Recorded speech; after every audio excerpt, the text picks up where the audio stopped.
Ndabasuhuje mwese ikaze cyane hano kuri Online Class One Kinyarwanda Channel. Nk'uko muri kubibona, iri ni itangazo rishasha. Nk'uko nabibabwiye nyine, umuntu wese wakoze subscribe hano kuri Online Class One Kinyarwanda aba agomba kumenyera amakuru yose ku gihe. Iyi ni Rwanda Polytechnic, it is a call for application, mbese ni uguhamagarira abantu bose kuba baza bakiyandikisha, abantu bashaka kwiga muri uyu mwaka 2025 2026.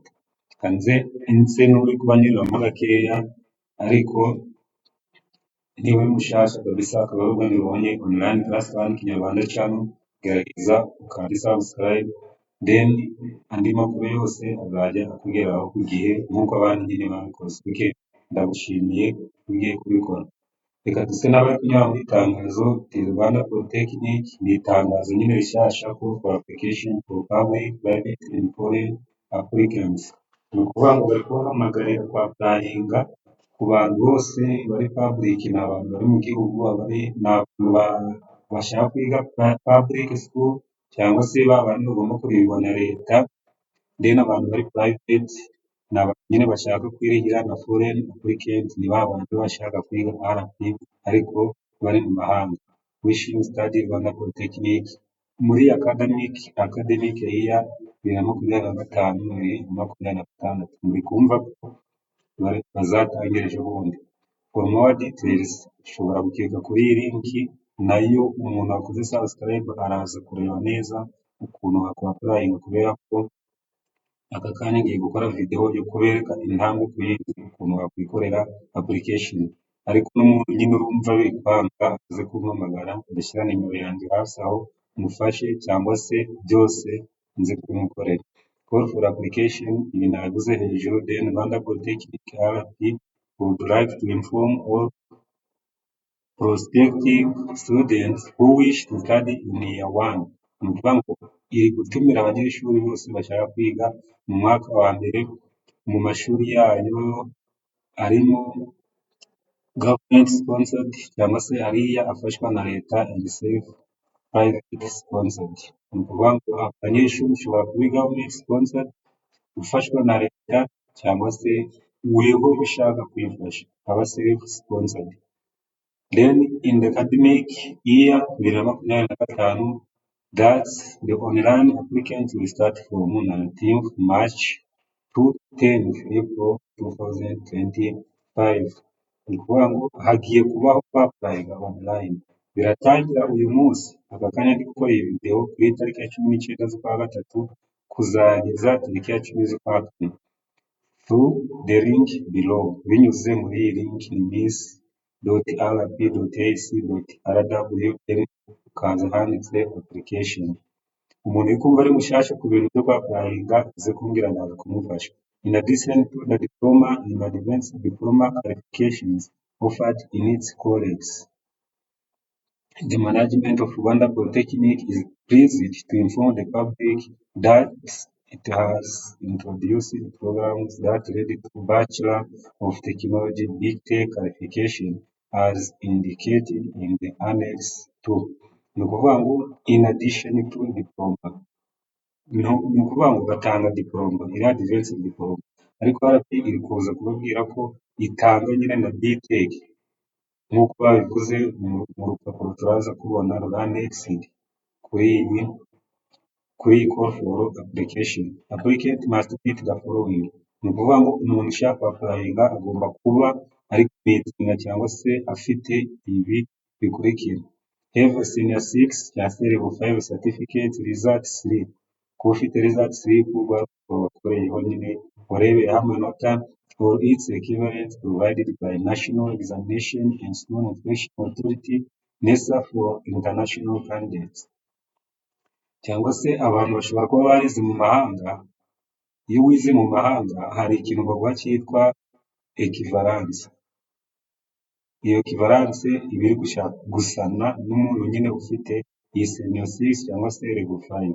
Iyo rero bagenda ukayisoma muri NESA igihe wize hanze kugira barebe niba requirements ufite ziri kuza guhura n'abantu bize mu Rwanda. Cya kabiri, you have a copy of national ID or valid passport for international applicants. ni ukuvuga ugomba kuba ufite fotokopi y'irangamuntu yawe cyangwa se pasiporo igihe umuntu wo hanze utari umunyarwanda. Then have a valid email and password. Kuba ufite email valid ni ukuvuga email ikora neza kandi uzi na password yayo. Dusubiye hano inyuma gato, international applicants ushobora kuba warize hanze uri umunyarwanda bati ushaka kuza ushaka nyine kuza hano mu Rwanda kuhiga, naho uzaba bazaguha clearance. Then payment of non-refundable application fee of 5,000 Rwandan franc. None kuba wishyuye amafaranga 5 adasubizwa y'amanyarwanda. Njye ndakeka biri kumvikana kandi abantu benshi ndakeka izi requirements bazujuje, weho ko waba waratsinze kose nyuma wapayinge ubundi NESA iraza kugufasha. The selection and admission of applicants will be based on academic performance. Candidates who completed secondary education before 2024 must have two principal passes in principal subjects relevant to the program. Ni ukuvuga ngo guhitamo bizagenderwa muri performance wagize mu manota mbese cyangwa se ukuntu witwaye ku ishuri mu bijyanye n'amanota. Abantu barangije amashuri mbere ya 2024 must have two principal passes. Bagomba kuba bafite principal passes ebyiri, ni ukuvuga ko bafite A cyangwa se na B, oya ni A niyo igomba kuba iri principal pass. Then names on a certificate or visa slip or equivalent must match Rwanda national identification ID or passport for foreign applicants. Kuvuga ngo amazina ari kuri umuntu agomba kuba ahuye neza n'amazina ari kuri visa slip. Ikindi, all RP programs are offered on full time basis. Nuko niba wiyemeje kujya kwa prime muri RP ugomba kwiga kuva mu gitondo kugeza nimugoroba. It is a full time basis. Selected applicants will be admitted to programs of their choice at any of RP college. Abantu bazahitamo bazabahereza amashuri nyine ku bintu bahisemo muri college za RP. After successful application, a confirmation email for application will be sent to your email address. Nurangiza kwa applyinga email bahita bayikohereza kuri nyine ko successful, barakuza email ko byagenze neza. Then the steps for application programs and admission requirements are detailed in the attaching annexes. Annex batashinze hano nayo turaza kuyireba. Dan Kigali 18 March 2025 barikoze ejo nyine kuwa kabiri hari ku 18. Today we are on Wednesday. Then ndakeka bino bintu bisa naho biri kumvikana. Niba uri kumva warasoje amashuri ukaba ufite amanota ari hejuru y'ayandi ukaba ufite diploma, gerageza wapurayinge, ntabwo uzi uko bizagenda, byanga byakunda bashobora kugufata. Okay, ndagushimiye rero niba ubonye video ya Online Class One Kinyarwanda bwa mbere, gerageza kuri subscribe. Ibindi uraza kumbaza nimero yanjye ngiye kupiningaho, then andi makuru yose urakenera uraza kumbaza. Bikitse kuri link gatoya, ni link iri gukoreshwa nyine, urabona urupapuro, iyi na annex bya bindi nyine kukwereka umuntu ushobora kuapplyinga.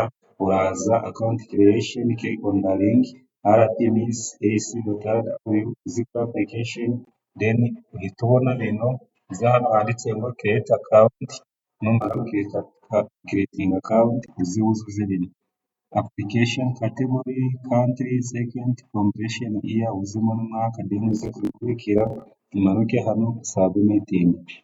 Uze hano ubona create student account, uraza uhitemo level A, level index number ni ya nimero yawe akoreyeho, secondary, national ID, first name, other name, email, type email, phone number, date of birth, password, ushyiremo password, submitting, then sub and pay application fee is the second step. Hano murishyura amafaranga uraza ubishyiremo aya ni amakuru nyine agiye atandukanye, turaza kubireba mu kanya wapurayinga kugira birange kandi kubona bitarashoboka ko yapurayinga kubyikorera araza umuhamagare nzi kumufasha.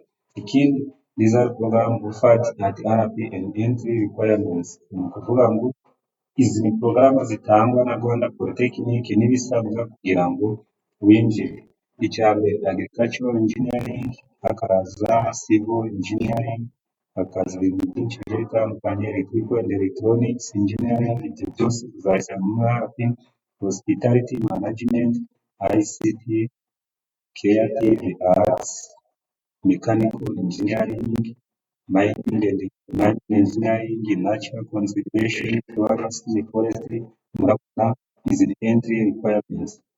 Buriya kugira ngo uze wenda dufashe kano as sample, urabona natural conservation kugira uyige ugomba kuba warize animal health, mathematics cyangwa chemistry and biology, physics, chemistry, PCB, BCG n'izindi nyinshi zigiye zitandukanye.